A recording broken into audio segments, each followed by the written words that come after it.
Greetings, everybody. It's GleeCon back here again with another episode of Lore of Warcraft.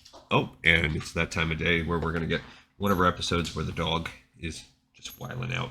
So, apologies in advance. Hopefully, he tires himself out fast. It's not too bad today.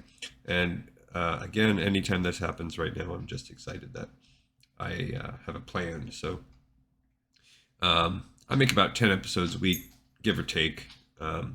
And so I would say within the next 50 episodes, we should be done. And normally it's only select windows. So that all being said, on the last episode, we ran around Red Ridge Mountains with our dwarf hunter.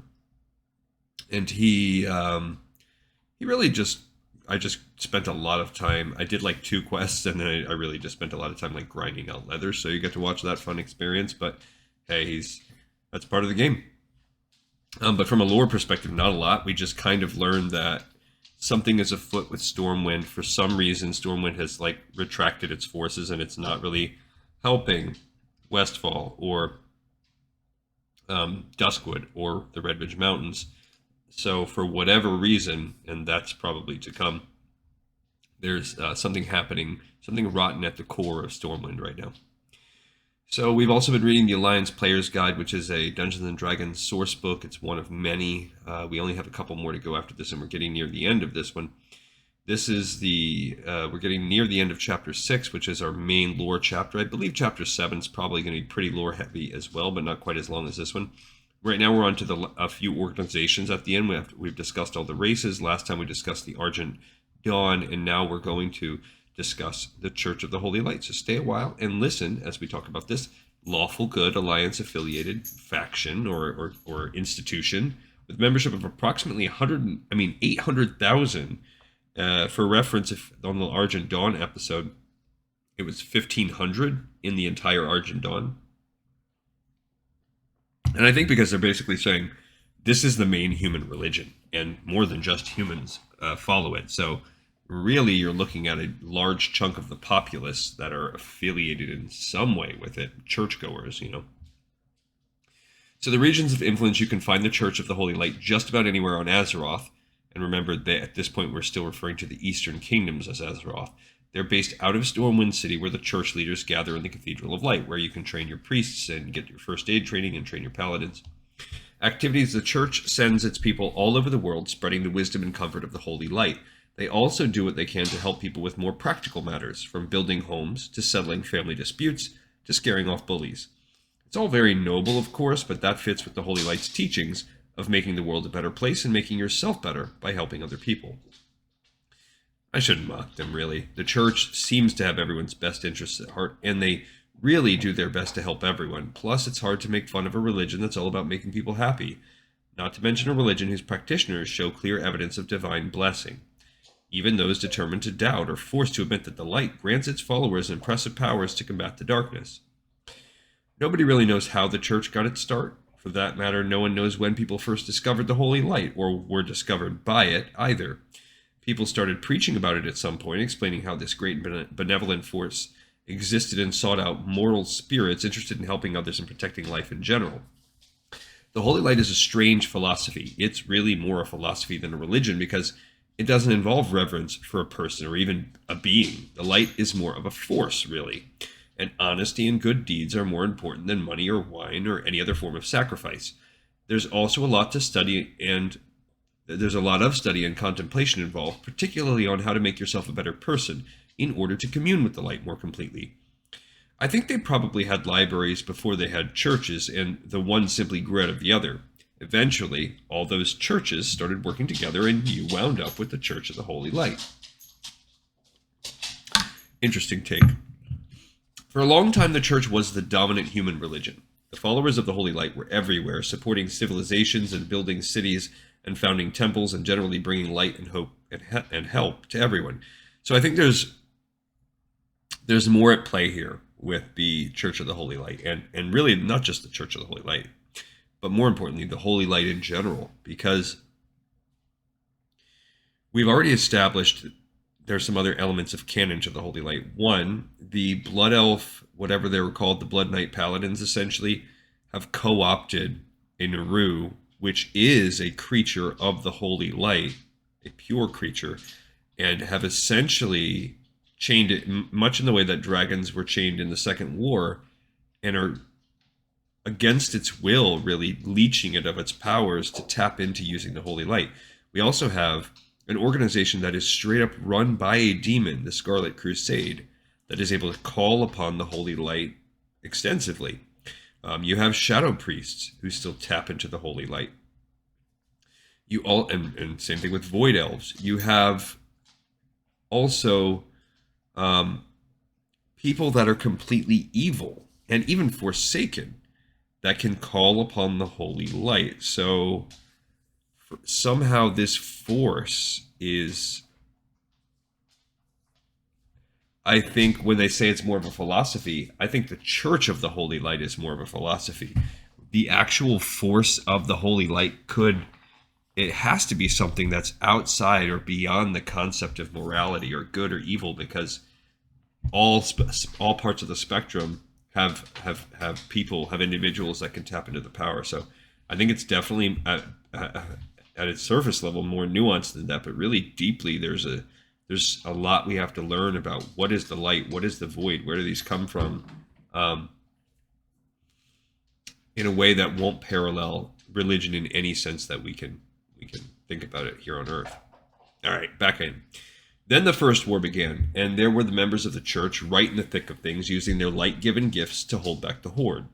It was impressive, awe-inspiring, really. Unfortunately, say some, most of the priests focused on defending people rather than taking the fight to the horde, and there just weren't enough priests to go around. The leader of the Holy Order of Northshire clerics during the war was Archbishop Alonsus Fowl, and his apprentice was a devout lad named Uther.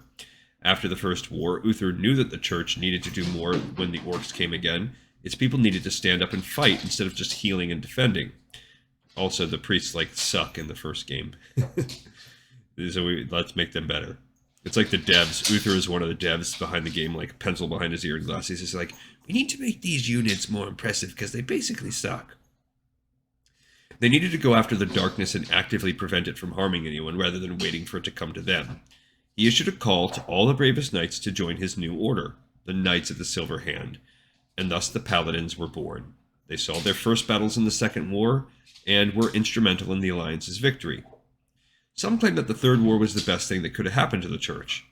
People died and all Lordaeron was lost, but the church finally gave up its old habits and started to change. Some of the younger priests suggested that the church take this opportunity to rebuild itself, setting aside many of its older traditions and starting new ones. They claimed that the church had strayed from the path of the three virtues and needed to pare back down to the essentials. According to these younger priests, their elders had lost touch with the light. It was time to reclaim that Holy Communion. I've heard rumors of a break within the church itself dating to about that time. They say the members are fighting amongst themselves about whether to cling to the old traditions or forge new ones. I think it didn't help that most of the church's texts were lost, and so people have been writing new ones, some of them writing about the same things but without comparing notes or checking sources. Some say the church is finally organizing again and looking at all these texts for consistency and accuracy. I don't know if that's true. I do know that these days the church is stronger than it's been in centuries. It's rebuilding, regaining ground, and speaking out against the scourge and other evils. I'm not a member, but judging from the priests and paladins I've met, I wouldn't object to having the holy light on my side, and I definitely wouldn't want it as an enemy. Organization. I'm not a church insider, so I'm not really privy to all the details, but their organization isn't exactly a secret. The church has an archbishop. He's in charge, but he's got a council of bishops to advise him. What do you think, guys? Is it archbishop or archbishop? Because it's archmage and archdruid, but archbishop maybe. But what about archdeacon or other Catholic things? Do you suddenly change to arch at that point in time? Arch enemy? Is it arch enemy? Weird. So I wonder what the conventions are there, or the rules. Truly curious. He's in charge, but he's got a council of bishops to advise him. Usually the archbishop was a bishop himself before he was selected, and once he's been chosen, he's in charge until he dies or chooses to step down. The bishops do more than advise the archbishop, of course. Each bishop has charge of a region, in some cases an entire continent. I hear the few human settlements in Northrend were thrilled to get their own bishop a few years back, not realizing what a joke the position was to everyone else. The regions are based more on population than area, so in some cases, a bishop might only be responsible for a large city, while others have an entire countryside. Apparently, Stormwind City has its own bishop. Priests work for the bishops, and they do most of the actual community work: preaching, tending to the wounded, teaching the children, and so on. I gather they have lay priests as well, who aren't ordained and cannot preach, but handle most of the daily chores around the temples and monasteries. Most people think religious institutions don't care about money. They're wrong, though. Priests have to eat too, and you can only get so much through donations. The Church of the Holy Light knows that. It has farms all over the countryside, most of them housing monasteries, and the priests there raise crops and cattle and whatever else the church needs and sell the surplus. In some regions, the church owns land and rents it to its farmers, merchants, or businessmen. They don't keep much of the profit, though. At least I haven't seen any rich priests, and the church is always giving food, clothing, and tools to the poor. It also teaches people about prayer, about health and farming, and generally how to be a good person. See, that's the problem with modern churches, and especially like in a capitalist style country or whatever. Like, can you say the same thing? You don't know a rich priest. Like, we don't. I don't think we want to condemn all church leaders to be martyrs, but if you're really strictly like following the letter of the law, like letter of the biblical law, you should be giving up anything. Like, there's no room for living a life of luxury. Not to say that that's not something to strive for. I don't want to be a member of the church, but I've definitely seen my share of comfortable leaders of churches. Certainly, when you look at the famous ones that have like television shows, like how do you justify that? How do you justify the poverty and suffering in the world while you like have diamonds on? I mean, I could justify it because I'm not a church person. Like, hey, man, I will help the small circle that encounter me in the world, but not by giving them all my cash. Locations. Way back before the First War, the church had three major locations: North Shire Abbey in Lordaeron's western countryside, the Temple of Light in Stratholme, and the Cathedral of Light in Stormwind City. The Horde destroyed North Shire Abbey in the First War, tearing it apart and burning the rubble. The Temple of Light fell with the rest of Stratholme to the Scourge. Only the Cathedral of Light remains, and this has become the church's headquarters. Well, North Shire Abbey actually still exists. I guess it's just not like as powerful as it was, but it's where you start as a human. A grand structure with many wings and spires, the cathedral houses Archbishop Benedictus, the Bishop of Stormwind City, and various other priests. It also contains the Grand Chamber, a vast meeting room where the Council of Bishops meets with the Archbishop to discuss issues and plot the church's actions. Members. Anyone can follow the path of the Holy Light, and anyone who follows the Holy Light is welcomed by the church. Most of its members are human, but the church does not discriminate. High elves and iron-forged dwarves have long been members. Other races are welcome, though members of the Horde have never shown interest in the three virtues. Though anyone can become a member of the church, becoming an actual priest is a long and difficult process. First come various classes taught by lay priests, all about the church's history, principles, and activities. If the applicant does well in class, he graduates to the next level, taking personal instruction with a priest. That's all about prayers and other devotions, I hear. Most applicants become lay priests, working for the church while studying. They can spend several years in instruction, basically until the priest feels they're ready. Then there's an audience with the bishop and a stay in one of the church's monasteries, several months to several years away from everyone except other faithful. I understand this is when many of them experience true communion with the light for the first time. If the applicant maintains his faith and still seems suitable, the monastery's head priest sponsors him for ordination. Once the priest is ordained, her life belongs to the church. The council decides where she goes and what she will do, whether that's working a farm or preaching in a city. The priest can put in requests, of course, but that's all they are. Most priests stay with the church until they die, though as they get older, they do more studious and clerical work and less physical labor. A few lose faith and break away, forsaking their vows. Those who do stay, and who distinguish themselves spiritually and politically, can rise to the ranks and eventually become a bishop. 20 years ago, the Church of the Holy Light had very few members, in large part because so many died in Lordaeron, and most temples had a single priest or were actually shut. People have begun applying again since the Third War, however, and now the temples are fully staffed again. Leaders. The council has many bishops, though naturally not all of them can attend every meeting. Many handle their own regions well, but are quiet during meetings, expressing opinions with nods or frowns and voting without a word. Others are more boisterous, more aggressive, and more political. 3 of these have formed their own power bases within the council, and they and the archbishop are the true powers of the church. Some might say the 3 bishops are the power, and the archbishop dances desperately among them, attempting to prevent a schism. So there's Archbishop Benedictus, who's a male human priest, level 18. The current archbishop is a middle-aged man named Jarl, though following church tradition, he gave up his birth name when he was elected to this high position and adopted a new holy name, Benedictus, instead. The younger son of a wealthy Lordaeron merchant, Jarl was raised to join the family business. He found religion instead, discovering the holy light after meeting an old traveler one night, and almost dying when a pack of mercenaries attacked them both. After recovering, Jarl petitioned to join the church and was accepted immediately. He rose quickly to the rank of senior priest and had charge of a large town in Lordaeron when the Scourge appeared. Jarl did his best to evacuate his parishioners, then joined them in their flight to Azeroth. The church settled him in a town but soon promoted him to Stormwind City instead. He was being considered for promotion to bishop when the archbishop died, and the council chose to elevate him to archbishop instead. Benedictus is a soft-spoken man of average height and stocky build who looks more like a farmer than a religious leader. He still hates the Scourge for destroying his homeland, and has vowed to direct the church to destroying that threat forever. Despite his quiet ways, Jarl is surprisingly adept at politics, at least at avoiding confrontation and forming alliances, and he has managed to keep the 3 bishops in check since his elevation.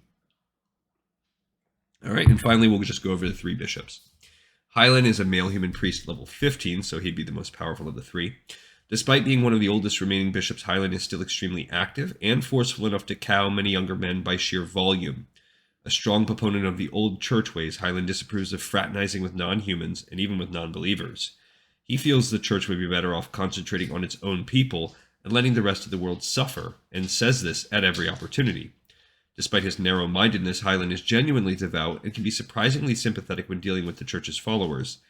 Those who have seen him in action cannot deny that Hylan has a strong connection to the light. Okay, Leander is a male human priest, just a little bit less powerful at level 14.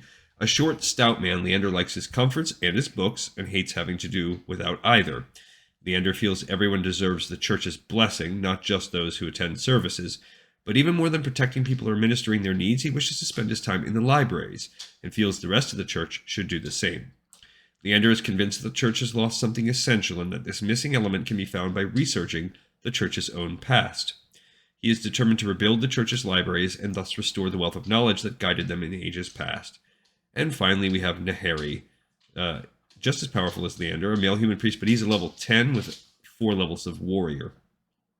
The youngest of the bishops, tall, powerfully built, Naheri is part of the new order of the church. He fought in the Third War, shoulder to shoulder with the Night Elves and the Orcs, and actively attempts to recruit non-humans. Naheri also feels the time of passive protection is long past.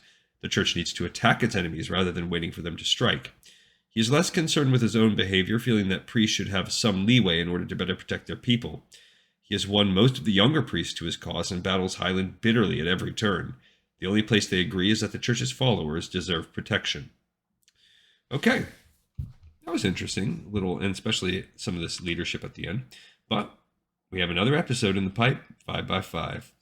Thanks everybody so much for watching and listening, and I will see you all next time on Lore of Warcraft.